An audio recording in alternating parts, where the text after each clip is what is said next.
So we're back for the second week in a row.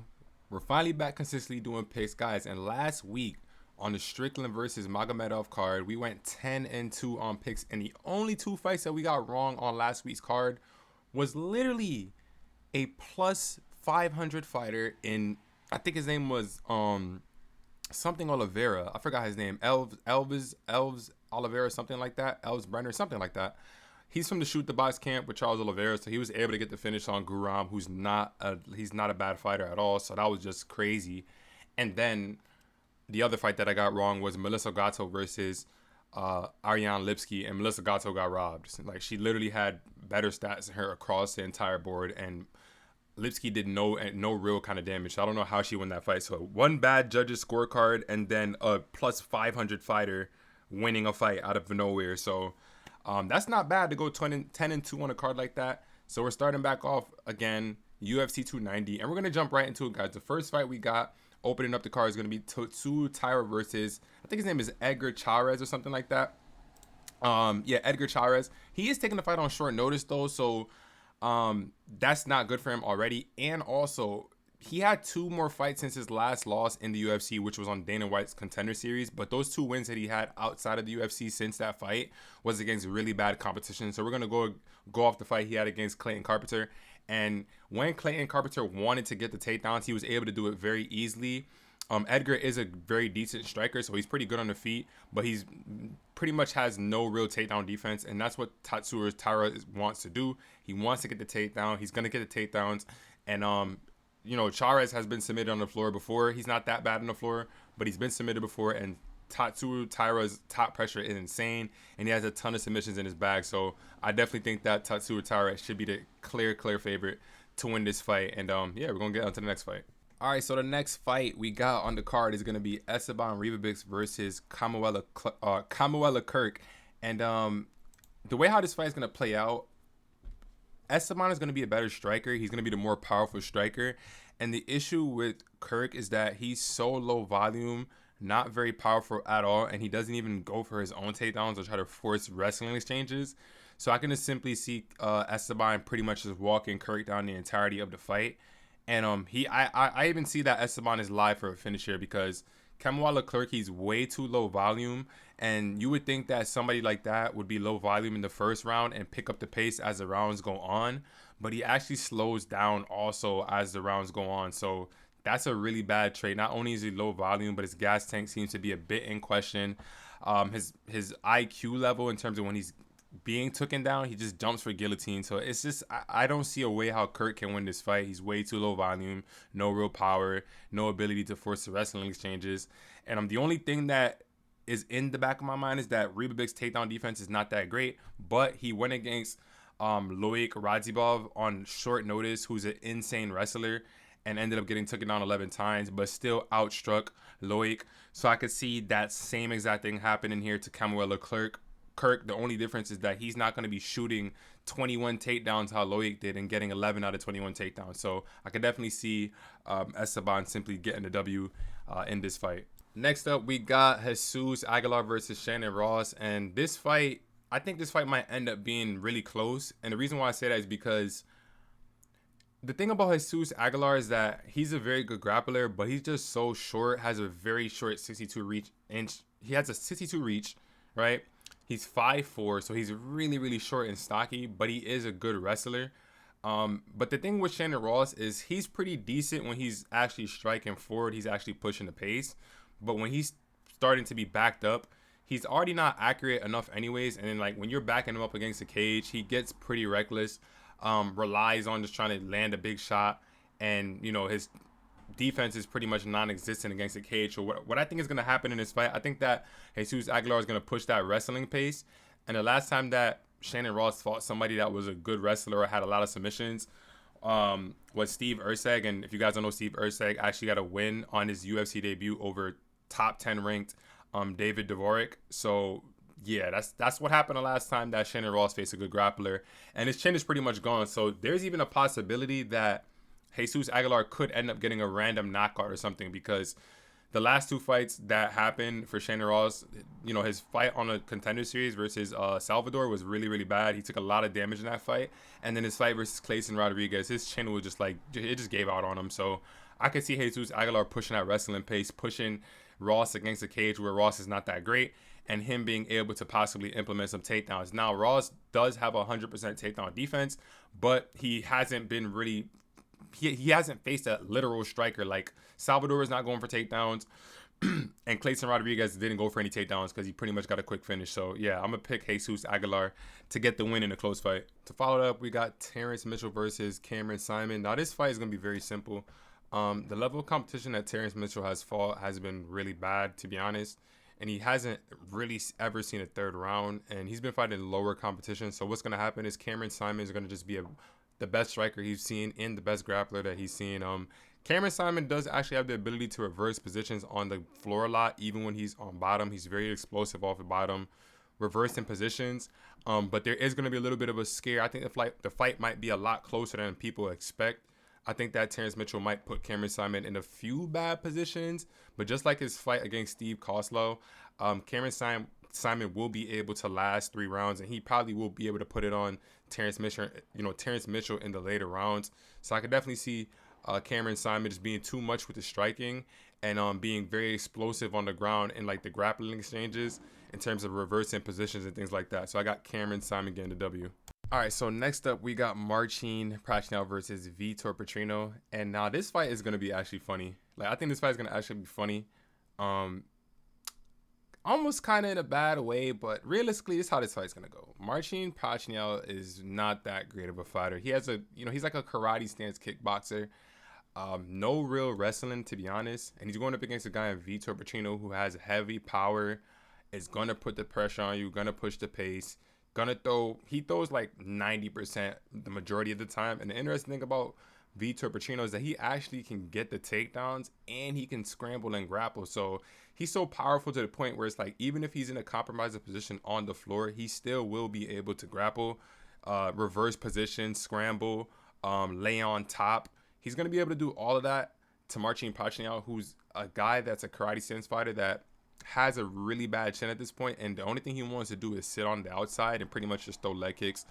In his last fight versus William Knight, he was going up against a guy that literally did not want to be there, and he didn't even pull the trigger when he really should have. Like, he really should have pulled the trigger and actually got the finish on William Knight because he didn't want to be there. So that fight alone with Marcin Prachnio told me a lot about where he's at currently as a fighter. He was overly concerned about getting hit to the point where, because his chin is just not there anymore. So like, the fact that he didn't push the pace and finish a guy in William Knight that clearly didn't want to fight, it was so bad to the point that I even made a video of William Knight on my channel that did pretty well, talking about how he was just like, it was one of the worst performances I've ever seen in my life. So yeah, Vitor Petrino should get the finish. I'm expecting a finish from this fight. I'm expecting Vitor Petrino to get a finish. He should push the pace. He should land big shots on Prachnio, and if not, he should even be able to get the takedowns and even land a ground and pound and finish this fight, because I just know that Prachnio just doesn't want to be in there. So yeah, Vitor Petrino for the win. All right, so this breakdown is going to be really simple. In their last fight, Jimmy Crute versus Alonzo Menifield. Alonzo Menifield landed 70 significant strikes, and Jimmy Crute only landed 17. Alonzo Menifield had 2 knockdowns. Jimmy Crute had 6 takedowns, 3 submission attempts. And, Menifield put more damage on Crute.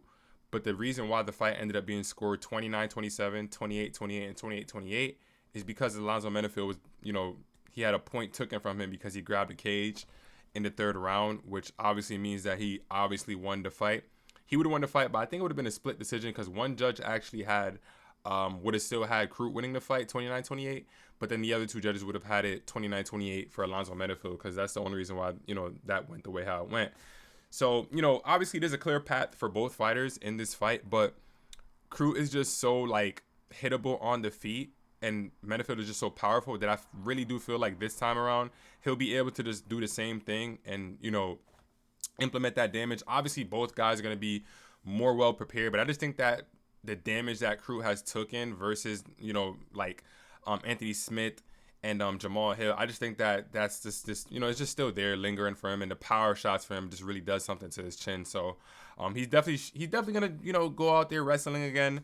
But I wonder, like, does he do the same exact approach he did in the first fight where he was instantly wrestling and it still led to him, getting really, really touched up? Or did he try to stand on the feet with the guy that's just way more powerful than him and try to get stuff going? So in my mind, I just really feel like Alonzo Menifield will end up getting the win. Now, obviously for this fight, this is probably it's going to be one of my most, or like one of my least confident picks because the fight was just so random. But I still feel like Menifield should, he should be able to do enough to get this done. Next up, we got Yasmin Uruguay versus Denise Gomes. And this fight, first things first, I'm just going to say it right away, guys, is women's MMA. And especially in this fight right here, we got two strikers that both have power. The only difference is that Yasmin Uruguay is just a little bit more technical than Denise Gomes. And Denise Gomes tends to rush in. And that could lead to her just pretty much losing the fight just because Uruguay is more technical and she's powerful. Or Gomes could just rush in and land some random shot, but because of her recent fight, how she was able to just rush in against the opponent because the opponent just had her chin in the air, with Gomes and the win she got. I just feel that her doing that against Yasmin Uruguay is going to result in her getting cracked or just her just simply just getting outstruck and losing the fight. Now, Yasmin Uruguay did get dropped in her last fight against Estela Nunes, but she showed a lot of heart by actually just, popping right back up, winning that round and going on to the next round, dropping Estela Nunes twice, and getting the finish on the ground. So, yeah, I can see Yasmin Uruguay getting the win, but I'm not too confident on this. But, just through the research of this, I'm like, okay, I can see Yasmin Uruguay winning this fight. But at the same time, in the back of my mind, I'm just imagining Gomes running in and just landing a random overhand right how she just runs in and just spams. But yeah, Yasmin should win this fight. Next up, we got Jack Della Maddalena taking on Mr. Josiah Harrell on short notice. Now, Josiah Harrell is a lightweight naturally. He's taking the fight on short notice. He's a decent, pretty good wrestler. 4 knockouts, 3 submissions. But the problem with this fight is it's just too short notice. Josiah just hasn't seen anywhere the level of skill that Jack Della Maddalena has. So there's going to be like a big skill jump here. Like, he's taking the fight on short notice, up a weight class. He's going to have to rely on his takedowns against a guy in Jack who's not really easy to, take down. And how much gas will he really have for 3 rounds? You know what I mean? Like, you're taking the fight on short notice, up a weight class. Are you going to be like super full of energy? I don't think so. So this should be a very simple call here. Jack Della Maddalena should get this victory. And if he doesn't, that's just MMA at this point. I ain't gonna lie to you. All right, so next up we got Nico Price versus Robbie Lawler. This is likely Robbie Lawler's retirement fight, and he might be going out really bad. And the reason why I say that is I'm gonna keep it very simple. Nico Price likes to put the pressure on and put the pace on, and Robbie Lawler just hasn't been doing well versus that. He's kind of just bobbing and weaving. In his fight versus Brian Barberena, he's facing a guy that tends to back up a bit, but as soon as Brian Barberena actually started to just move forward and pump out the volume, he was actually able to get Robbie Lawler out of there. And I think that's going to be the same case for Nico Price. I think he's going to be able to push the pace, be frantic, throw out the volume, and it's going to kind of have Robbie stuck in the mud almost in a sense, and he's going to be trying to bob and weave, stay back. He's not going to really have much left to throw. Nico is a power puncher. He does have some power, so the fact that he's going to be throwing all those strikes at Robbie Lawler, and at this point, 40-year-old Robbie Lawler with that kind of chin, he's been all the wars he's been through. And it's not to say that Nico Price hasn't been through wars too, because he has. So this is a low confident pick, but I'm still, I broke down the film. I'm going with Nico Price to win this fight. All right, so next up we got Bo Nickel versus Valentine Woodburn. Valentine Woodburn stepping in on short notice. Bo Nickel was supposed to fight Tresean Gore, but he pulled out with an injury. And this fight's gonna be very simple. Bo Nickel should easily get the win here. Woodburn has a little bit of experience grappling with some good grapplers, but that's not gonna do anything for you with a 7-0 record versus really low competition when you're going up against such a high level wrestler like Bo Nickel. And the thing about Woodburn, he can actually be easily controlled on the cage. Like, with very little effort, he can be easily controlled on the cage. And either Bo Nickel is going to shoot in the open, or he's going to get you to the cage and work a takedown from there, or try to take your back. So I see this fight being over pretty quickly in the first round. Bo Nickel getting the W. All right, so the following fight, we got Dan Hooker versus Jalen the Tarantula Turner. Now, this fight I think it might be closer than I'm imagining it to be, honestly, because I'm gonna pick Jalen Turner to win this fight, and simply because he's just a lot more dangerous, and I think with less damage at this point in his career. I think Dan Hooker has taken a lot of damage. He hasn't been the same since the Poirier fight. He got badly knocked out by Chandler. He got badly beat up by Arnold Allen. You know, he drained his body, and in that last fight that he had against Claudio Puelles, Claudio Puelles literally didn't even want to fight. Like, guys, I cannot make this up. Like, if you guys haven't watched that fight, this was literally one of those BJJ nerds, butt scooting, trying to Eminari roll, just keep, you know, dropping to their back, butt scooting, stuff like that. So he really didn't want to beat her at all. You know, but Dan Hooker, you know, he did look good in that, you know, going up against a southpaw, which is what Jalen Turner is. Jalen Turner is a southpaw. So Dan Hooker will have those teep kicks to the body, maybe some front kicks to the face. That might be open because even though Jalen Turner is dangerous, he does leave a bit of openings at times. So I am picking Jalen Turner to win this fight, but he has been knocked out before. But I mean, pretty much since he's been at lightweight, for the most part, he's been damn near flawless.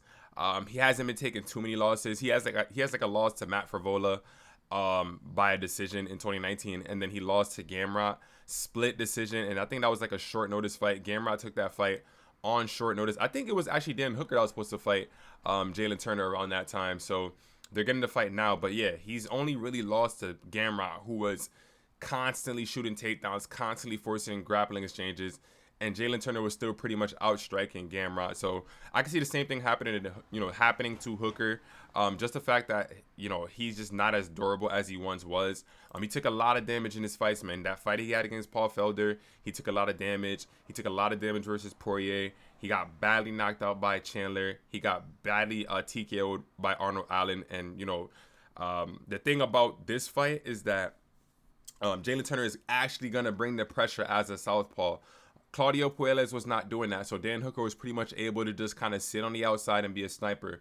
Claudio Puelles never put no real pressure on him as a southpaw, so I can just see it being completely different. Jalen Turner putting on the pressure, forcing Dan Hooker to exchange, and I just think that Dan Hooker's chin at this point in his career is just not going to be able to hold up against the wildness of Jalen Turner. So I got Jalen Turner getting a W in this fight. All right, so next up we got Bobby Knuckles the Reaper Robert Whittaker going up against Dricus Still Knocks du Plessis. And now this fight, guys, this fight is going to be a lot closer than people think, in my opinion. One of the bigger things that, you know, Dricus du Plessis had wrong with him in the past was that he couldn't breathe properly through his nose. He got a surgical procedure done on his nose now, so he should be able to breathe a lot better. So in my opinion, that just means that he should be able to perform a little bit better now that he's going to have a better breathing circulation, air circulation. But in terms of the fight, Dricus du Plessis likes to push forward and kind of throw out a lot of volume. Kind of a bit sloppy, throws in takedowns, but he got a lot of heart. He's got a lot of heart. He definitely does get a bit tired, but the fact that he was doing all of that just being only able to breathe through his nose is pretty crazy. So I say that he should be able to have a better performance. But the thing about it with this fight is that Robert Whittaker is just too good. Dricus du Plessis can try to rush in, but the thing with Robert Whittaker, he's good fighting. He can fight forward and he can fight off the back foot. He likes to throw a lot of 1-2s followed by a head kick. He has great timing on takedown. So Dricus du Plessis has shown that he can be taken down. And the thing about Robert Whittaker, he has outstanding timing on takedown. So if you're just kind of rushing in, being stupid, he's going to be able to hit you with the jab. He's going to be able to get the takedowns in a perfectly timed manner. And I just think he's just going to be too much for Dricus du Plessis. A fight that's kind of similar to this was Robert Whittaker versus Kelvin Gastelum. Kelvin Gastelum is one of those guys that is going to put pressure on you. He's going to try to get in the pocket, which is what you need to do versus Whittaker. You can't sit on the outside because you're definitely going to lose. So you have to close the distance and try to land a big shot, which Kelvin Gastelum tried to do in their fight back in 2021, and he was not successful at all. So I see the same thing happening in du Plessis, but I just think that the fight's going to be closer than people think. I think that du Plessis can even hurt Whittaker. Will he finish him? I don't know. If I was a betting man, which I am, I might throw a little bit of money on Dricus du Plessis because I think he's going to have a decent chance to win this fight. But I just think that Robert Whittaker is just too good. He only has 2 losses ever in his career at middleweight, and both of them are to Israel Adesanya. And in the first Israel Adesanya fight, he was the one that was rushing in recklessly, which led to him getting finished, which he never really does.